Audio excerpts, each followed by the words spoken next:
नमस्कार। आप सभी को हमारे चैनल पे बहुत बहुत स्वागत है और उम्मीद करते हैं कि आप सभी स्वस्थ और सुरक्षित होंगे।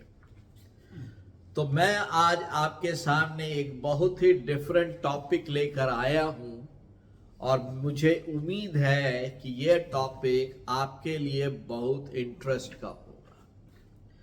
मेरे को एक बात नहीं समझ में आती है भाइयों और बहनों, और मैं वो सवाल हमेशा सबसे करता हूं कि हिंदुस्तान में जातीय समीकरण क्यों है। हम सारे हिंदुस्तानी हैं।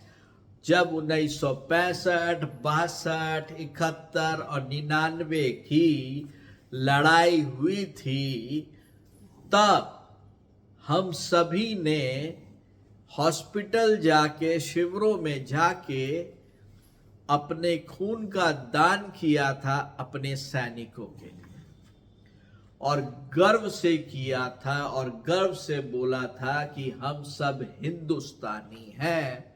लेकिन आज जो हालात पैदा हुए हैं, वो हालात को देखने के बाद मैं खुद से पूछता हूं, हमेशा दोस्तों से पूछता हूं कि हम लोग जाति जाति क्यों करते हैं। आपको नहीं पता मैं किस धर्म का हूं, किस जाति का हूं, किस सब जाति का हूं। मेरे को भी बहुत सालों तक नहीं पता था। लेकिन ये कांग्रेस की सरकार थी जिसने 10वीं क्लास के एग्जाम के पहले मेरे पिता से पूछा गया था कि आपके पुत्र की जाति क्या है।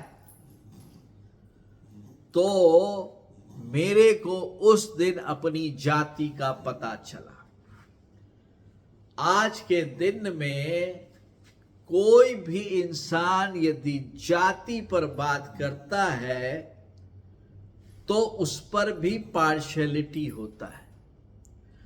लेकिन क्या भाइयों और बहनों, आप ऑफिस में, ट्रेन में, ऑटो में, बस में अपने बाजू में बैठे हुए महिला या पुरुष या बच्चों की जाति को जानते हैं क्या? फिर भी यदि किसी की तबीयत खराब होती है, किसी को सहयोग की आवश्यकता होती है, तो आप सबसे पहले वो करते हैं।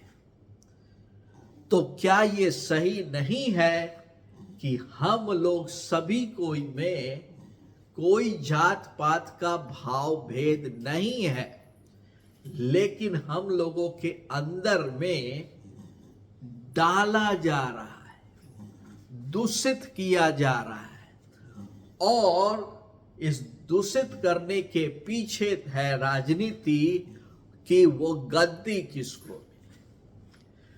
मैं पूछना चाहता हूं कांग्रेस पार्टी से कि आपको आज जातीय समीकरण याद आया? 1980 में क्या था कि आपने जातियां पूछवाई थी? क्यों पूछवाया?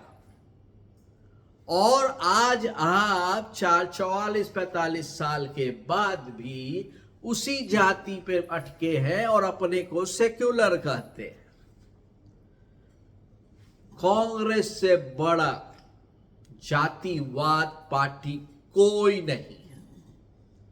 लोगों ने बीजेपी को ठप्पा मारा हुआ है, लोगों ने एआईएमआई को ठप्पा मारा हुआ है। ये लोग जातिगत नहीं है, ये लोग परिस्थिति से लड़ाई कर रहे हैं। और मैं दूसरी बात पूछना चाहता हूं, यदि किसी को खून चढ़ता है तो क्या खून के ऊपर में राहुल गांधी जी जाति देखते हैं, खोजते हैं, उसके बाद डालने देते हैं? तो भाइयों और बहनों, मैं ये बोलना चाहता हूं कि हम भाई और बहनों, हम लोग आपस में एक दूसरे से जिस तरह से प्रेम मोहब्बत के साथ रहते हैं, इस तरह के शरारती राजनेताओं को दूर रखने में भलाई है, क्योंकि वो बड़ी गाड़ी से घूमते हैं, आप नहीं, हम नहीं। समय पे काम हम ही लोग एक दूसरे के आते हैं, पड़ोसी के लोग आते हैं। यदि आप मेरी इस बात पर कभी गौर यदि आपने नहीं किया होगा कि क्या यहाँ पे लिखा है आपकी जाति, क्या आप मेरे को बता सकते हो मेरी पढ़ाई, क्या मेरे को बता सकते हो मेरी नौकरी, तो राहुल गांधी कौन होते हैं? और ये राहुल गांधी के पहाड़ा को कहीं ना कहीं यदि कोई रोक सकता है तो वो रोक सकते हैं आप, हम और इस देश की जनता। नहीं तो ये देश टूट जाएगा। यदि आपको मेरी बातों से सहमति है, नहीं है, जरूर कमेंट करें। ये सेंसिटिव टॉपिक है, मेरा उद्देश्य किसी को कष्ट पहुंचाने का नहीं है, ये मेरा अपना वैचारिक है, मैं आपके साथ शेयर किया। यदि किसी को मेरी बातों से दुख पहुंचा होगा तो मैं हाथ जोड़ के क्षमा चाहता हूं, लेकिन आप सच्चाई से भाग नहीं सकते। तब तक के लिए आप सभी को बहुत बहुत धन्यवाद। आप सुरक्षित रहे, स्वस्थ रहे। धन्यवाद।